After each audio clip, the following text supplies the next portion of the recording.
এই মুহূর্তে আমরা আছি চুয়াডাঙ্গার পুরাতন জেলা কারাগারের সামনে। এই কারাগারটি তৈরি করা হয়েছিল ১৯১৩ সালে, আজ থেকে প্রায় ১১১ বছর আগে। তখন এটি কুষ্টিয়া মহকুমার উপকারাগার ছিল। আজ আপনাদেরকে ঘুরিয়ে দেখাবো আমাদের চুয়াডাঙ্গার পুরাতন জেলা কারাগারটি এবং দেখানোর চেষ্টা করব কারাগারটির বর্তমান অবস্থা। বরাবরের মতো সম্পূর্ণ ভিডিওটি জুড়ে আপনাদের সাথে আছি আমি সাবিহা সুলতানা মুক্তা। চলুন তাহলে একসাথে ঘুরে দেখা যাক। এই মুহূর্তে আমরা যে জায়গাটিতে রয়েছি এটা হচ্ছে আমাদের চুয়াডাঙ্গার কোর্ট মোড়। এর সামনের দিকটাতেই রয়েছে চুয়াডাঙ্গার কোর্ট। সামনের যে সাদা ভবনটি দেখা যাচ্ছে এটা মূলত চুয়াডাঙ্গার একটি আদালত ভবন। সম্পূর্ণ কোর্ট এরিয়াটি আপনাদেরকে আরেকদিন ঘুরিয়ে দেখাবো। আমাদের কোর্ট মোড়ের এই দোয়েল চত্বরের সামনের দিকটাতেই রয়েছে চুয়াডাঙ্গার কোর্ট এবং ঠিক তার অপোজিটেই রয়েছে চুয়াডাঙ্গার পুরাতন জেলা কারাগার। এই কারাগারটি যখন তৈরি করা হয়েছিল ১৯১৩ সালে, তখন এটি কুষ্টিয়া মহকুমার উপকারাগার ছিল, যেটা প্রথমেই বললাম। পরে এই কারাগারটিকে চুয়াডাঙ্গার জেলা কারাগার করা হয়। দিন দিন কারাগারের বন্দীদের সংখ্যা বাড়তে থাকলেও কারাগার কিন্তু বড় হয়নি। স্থান সংকট মেটাতে জেলার ভীমরুল্লায় তৈরি হয় নতুন জেলা কারাগার। ২০০৭ সালের ২১শে সেপ্টেম্বর পুরাতন কারাগার থেকে বন্দিসহ সবকিছু সরিয়ে নেওয়া হয়েছিল নতুন কারাগারে এবং ২০০৭ সালেই পুরাতন এই কারাগারকে পরিত্যক্ত ঘোষণা করা হয়। ১৭ বছর ধরে পরিত্যক্ত হয়ে পড়ে আছে চুয়াডাঙ্গার পুরাতন এই জেলা কারাগার। এখানে জজ আদালত ভবন তৈরির কথা থাকলেও সেই কাজের কিছুই এখনো শুরু হয়নি।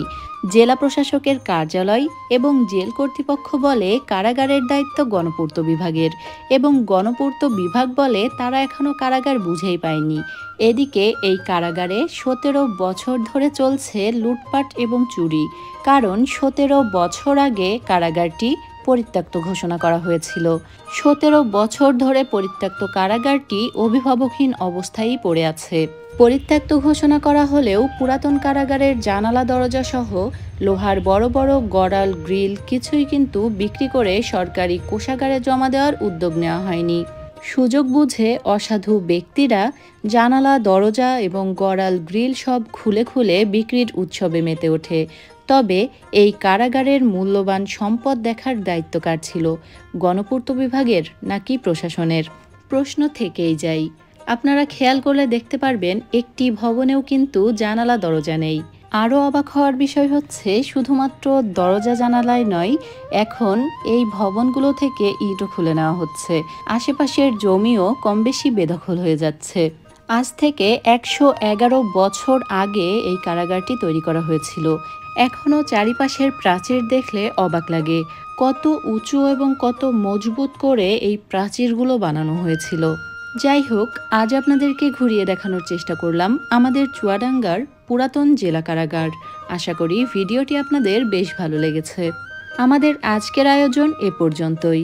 আবারও ফিরে আসবো নতুন কোনো ভিডিও নিয়ে। সে পর্যন্ত আমাদের সাথেই থাকবেন। এতক্ষণ যারা আমাদের ভিডিওটি দেখছিলেন সবাইকে অনেক ধন্যবাদ।